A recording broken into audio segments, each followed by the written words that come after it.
Привет, ребята! Гора новостей добралась до главной выставки России. В главном выставочном зале страны проходит форум «Атайсал».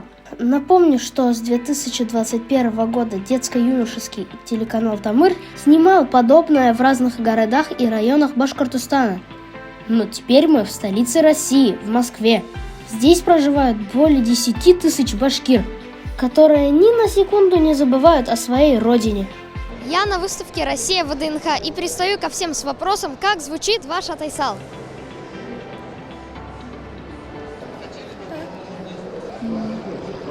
Ага. Ну, услышал.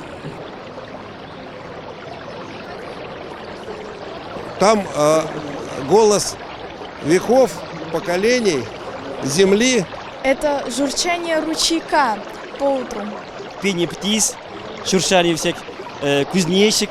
Звучит как море, на самом деле. То есть это какой-то мощный звучащий мир. Когда весной просыпается наша река, и из-под льда первые ручейки текут на берег. Очень люблю под такую мелодию засыпать. Мне это напомнило звук льющейся колонки. Может быть, ты застал, наверное, уже не застал это время, когда во дворах частных домов стояли колонки, и ты включаешь воду на рычаг, и она льется. На выставке в форуме «Россия» состоялась презентация проекта «Атайсал. Малая Родина», благодаря которому каждый житель Башкортостана может помочь своей малой родине.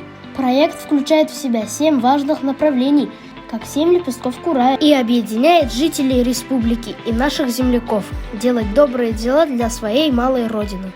Егор, как тебе выставка? Мне очень понравилось. Мне понравилась Уфа и Чеченская республика. Там очень красиво и приятно вспоминать свою родину. А чем тебе Уфа нравится? То, что там очень вкусный мед, дружелюбные люди и очень много красивых мест. За многолетнюю историю форума уже воплотили 17 тысяч задумок разного масштаба. Ведь важно помнить о своих корнях, о местах, откуда ты родом. Неважно, где ты сейчас живешь, малая родина всегда в сердце. А как тебе эта выставка?